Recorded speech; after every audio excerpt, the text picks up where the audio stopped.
ब्रह्म मुहूर्त का महत्व और उससे संबंधित कथाओं का वर्णन भारतीय सनातन संस्कृति में अनादिकाल से मिलता रहा है। यह समय न केवल योग, ध्यान और साधना के लिए विशेष रूप से उपयुक्त माना जाता है, बल्कि इसे आध्यात्मिक उन्नति के लिए भी सर्वोत्तम समय कहा गया है। इस समय का महत्व शारीरिक, मानसिक और आध्यात्मिक संतुलन को प्राप्त करने में है। ब्रह्म मुहूर्त वह समय होता है जो प्रातःकाल सूर्योदय से लगभग 1.5 घंटे पहले का होता है, जो कि रात्रि के अंतिम प्रहर का एक विशिष्ट समय होता है। कहते हैं कि इस समय सृष्टि में एक विशेष प्रकार की ऊर्जा होती है जो साधक के भीतर अद्वितीय प्रकार की शांति और मानसिक स्वच्छता प्रदान करती है। इसे परमात्मा के साथ सीधा संवाद स्थापित करने का सबसे उपयुक्त समय माना जाता है। ऋषि मुनि, साधु, सन्यासी और तपस्वी इस मुहूर्त का उपयोग ध्यान, जप, तप और आध्यात्मिक क्रियाओं के लिए करते हैं। ऐसा माना जाता है कि ब्रह्म मुहूर्त में उठकर साधना करने से व्यक्ति को मानसिक शांति, आत्मिक बल और अद्वितीय प्रकार का आध्यात्मिक विकास प्राप्त होता है। मित्र, एक कथा व्याप्त है जिसमें सिर्फ ब्रह्म मुहूर्त के रहस्य के साथ एक ऐसी ध्यान विधि बताएंगे जिसे अगर कोई 7 दिन अपनाता है तो वो अपने सपनों को साकार कर सकते हैं। उसे ब्रह्मांड की शक्तियों की विशेष मदद मिलने लगती है, जिसके साथ ही वह व्यक्ति स्थिर और बुद्धिमान बन जाता है। तो चलिए मैं आपको वो कथा सुनाता हूँ। बहुत समय पहले की बात है। हिमालय की गहराइयों में एक आश्रम हुआ करता था। वहां एक महान ऋषि रहते थे जिनका नाम महर्षि वशिष्ठ था। उनके ज्ञान, साधना और योग बल का दूर दूर तक यश फैला हुआ था। ऋषि वशिष्ठ का जीवन निस्वार्थ सेवा, तप और ज्ञान के प्रति समर्पित था। वे न केवल स्वयं उच्च आध्यात्मिक स्तर पर पहुंच चुके थे, बल्कि अनेक शिष्यों को भी इस मार्ग पर चलने के लिए प्रेरित करते थे। उनकी शिक्षा में ध्यान, साधना, योग और वेदांत के गूढ़ रहस्यों का समावेश होता था। ऋषि वशिष्ठ के एक प्रमुख शिष्य थे सोमदत्त। सोमदत्त का जन्म एक सामान्य परिवार में हुआ था, लेकिन उनकी प्रवृत्ति प्रारंभ से ही आध्यात्मिक थी। वे संसार की माया से दूर रहकर सत्य और आत्मज्ञान की खोज में लगे रहते थे।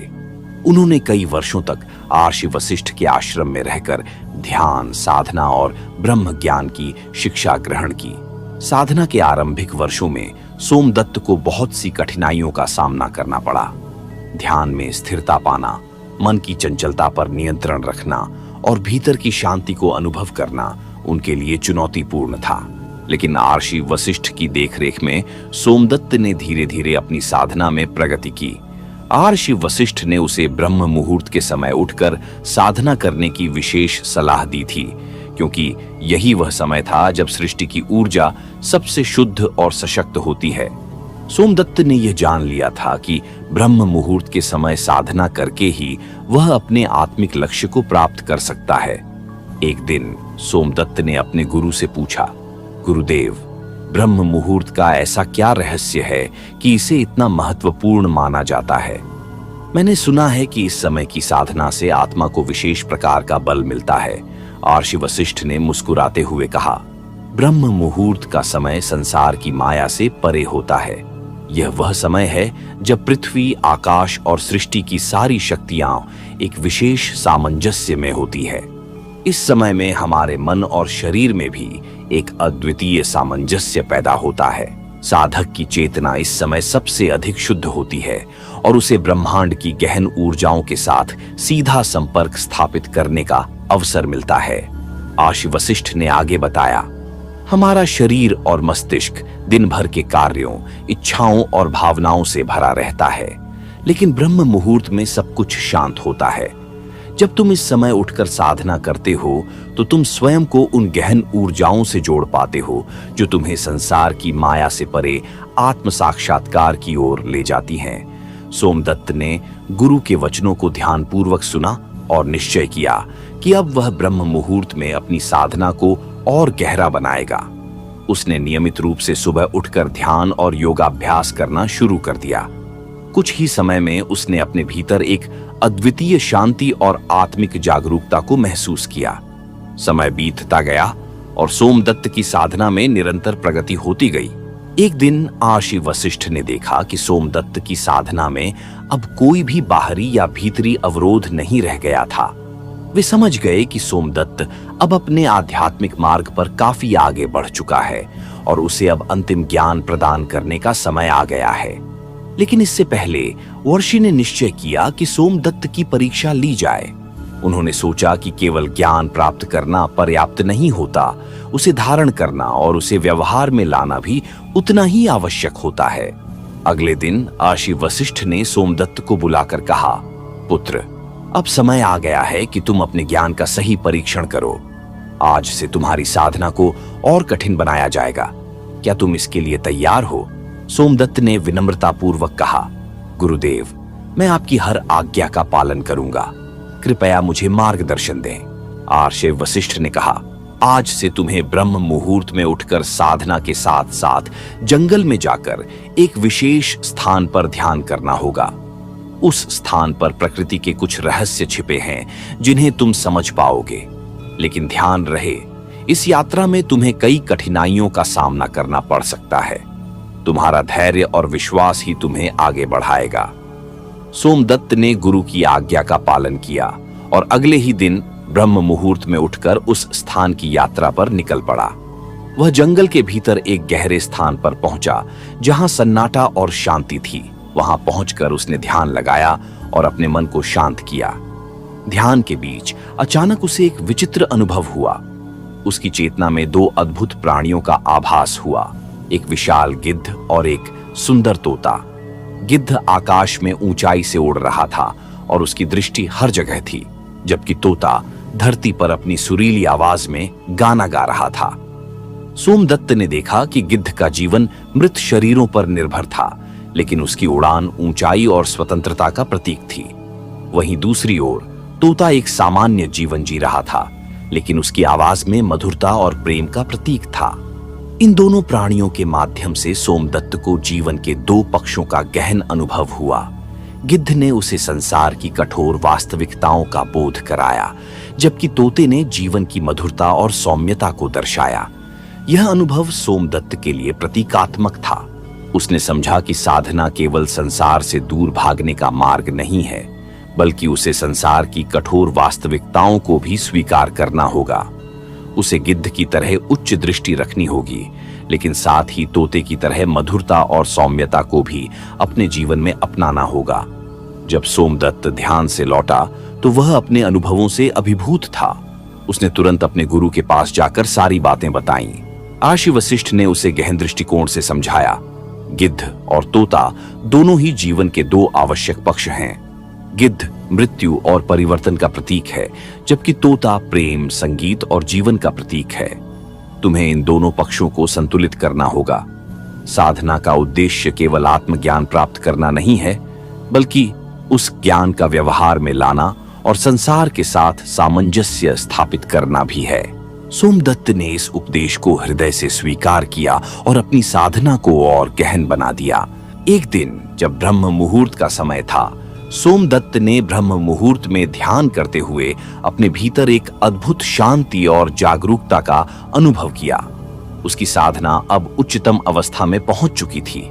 जिस स्थान पर पहले विचारों की हलचल होती थी, अब वहां केवल शांति थी। उसकी आत्मा अब एकाकार हो चुकी थी ब्रह्मांड की दिव्य ऊर्जा के साथ। वह एक ऐसी स्थिति में पहुंच गया था जहां न केवल उसे आत्मज्ञान की प्राप्ति हो रही थी, बल्कि वह प्रकृति और सृष्टि की गूढ़ शक्तियों को भी समझने लगा था। उसी समय आर्षि वशिष्ठ ने दूर से सोमदत्त की स्थिति का अनुभव किया।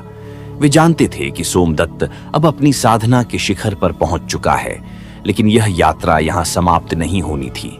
संसार में रहते हुए उस ज्ञान को सजीव रखना और उस ज्ञान का उपयोग करके दूसरों की सेवा करना ही सच्चा लक्ष्य था। सोमदत्त की साधना की प्रगति देखकर आर्षि वशिष्ठ ने उसे एक और चुनौतीपूर्ण परीक्षा देने का निर्णय किया। उन्होंने सोमदत्त को बुलाया और कहा, पुत्र, तुम्हारी साधना में अब उच्चतम स्थिति आ चुकी है, लेकिन अंतिम ज्ञान की प्राप्ति के लिए तुम्हें एक और परीक्षा से गुजरना होगा। जीवन की साधना केवल एकांत में नहीं होती, इसे संसार के संघर्षों के बीच भी धारण करना होता है। तुम्हें अब अपने ज्ञान और ध्यान को व्यवहार में उतारना होगा। सोमदत्त ने श्रद्धा और समर्पण के साथ अपने गुरु की बात मानी।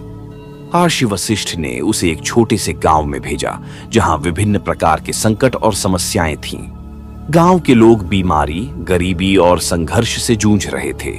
महर्षि ने आदेश दिया कि सोमदत्त वहां जाकर उनकी सेवा करे, उनकी समस्याओं का समाधान निकाले और अपने भीतर के ज्ञान का उपयोग कर उनके जीवन में शांति और सद्भाव लाए। सोमदत्त गांव में पहुंचा और उसने देखा कि लोग कठिनाइयों से घिरे हुए हैं। वहां न केवल भौतिक समस्याएं थीं, बल्कि लोगों के मन भी अशांत और असंतुलित थे। वे एक दूसरे से बैर रखते थे और अहंकार और स्वार्थ ने उनके बीच के प्रेम और सौहार्द को नष्ट कर दिया था। सोमदत्त ने वहां जाकर सबसे पहले ब्रह्म मुहूर्त में ध्यान और साधना का प्रचार करना शुरू किया। उसने गांव वालों को यह सिखाया कि यदि वे इस विशेष समय में ध्यान करेंगे तो उनके जीवन में शांति और समृद्धि आएगी। धीरे धीरे गांव के लोग सोमदत्त की बातों को मानने लगे। उन्होंने ब्रह्म मुहूर्त में उठकर ध्यान और साधना शुरू कर दी। जैसे जैसे वे अपने भीतर की ऊर्जा को पहचानने लगे, उनके जीवन में बदलाव आने लगा।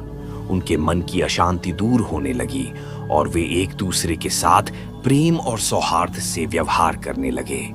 गांव में अब शांति और संतुलन का वातावरण बनने लगा था। सोमदत्त ने गांव में रहते हुए न केवल ध्यान और साधना सिखाई, बल्कि वह अपनी साधना के माध्यम से बीमार और दुखी लोगों की सेवा भी करने लगा।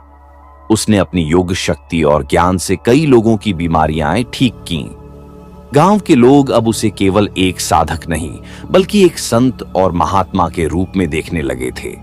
गांव में सेवा करते हुए एक दिन सोमदत्त ने ब्रह्म मुहूर्त में अपने गुरु के उपदेशों को फिर से ध्यान में लाया। उसने सोचा कि अब उसे जीवन के हर पक्ष में ब्रह्म मुहूर्त के शुद्ध विचार और ऊर्जा को शामिल करना होगा। उसने ब्रह्म मुहूर्त को केवल ध्यान का समय नहीं, बल्कि जीवन के हर क्षण में एक जागरूकता और आत्मिक शांति के प्रतीक के रूप में अपनाया। वह समझ गया था कि ब्रह्म मुहूर्त केवल एक समय नहीं है, बल्कि एक स्थिति है जिसे वह अपने जीवन के हर पहलू में जी सकता है। उसने गांव के लोगों को यह शिक्षा दी कि ब्रह्म मुहूर्त में साधना केवल एक क्रिया नहीं है, बल्कि यह उनके पूरे दिन और जीवन में शांति, संतुलन और आनंद लाने का मार्ग है। कुछ वर्षों बाद गांव में जब सब कुछ स्थिर और सुखी हो गया, तो सोमदत्त ने सोचा कि अब समय आ गया है कि वह अपने गुरु महर्षि वशिष्ठ के पास लौटे और उन्हें अपनी यात्रा के अनुभव सुनाए। वह आश्रम लौट आया और अपने गुरु के चरणों में नमन किया। महर्षि वशिष्ठ ने उसे प्रेम पूर्वक आशीर्वाद दिया और कहा, पुत्र, तुमने अपनी परीक्षा सफलतापूर्वक पूर्ण की। अब तुम केवल साधक नहीं, बल्कि एक सच्चे ज्ञानी हो। तुम्हें जो ज्ञान प्राप्त हुआ है, उसे संसार में फैलाना ही तुम्हारा धर्म है। सोमदत्त ने गुरु की बातों को हृदय से स्वीकार किया और उनसे विदा लेकर अपनी साधना और सेवा की यात्रा पर निकल पड़ा। अब उसके जीवन का लक्ष्य न केवल आत्मज्ञान प्राप्त करना था, बल्कि उस ज्ञान को संसार के हर व्यक्ति तक पहुंचाना था। अपनी यात्रा के दौरान एक दिन जब सोमदत्त एक गहरे वन से गुजर रहा था, उसे पुनः वही गिद्ध और तोता दिखाई दिए जिन्हें उसने पहले ध्यान के दौरान देखा था। इस बार गिद्ध और तोता शांतिपूर्ण ढंग से एक साथ उड़ रहे थे।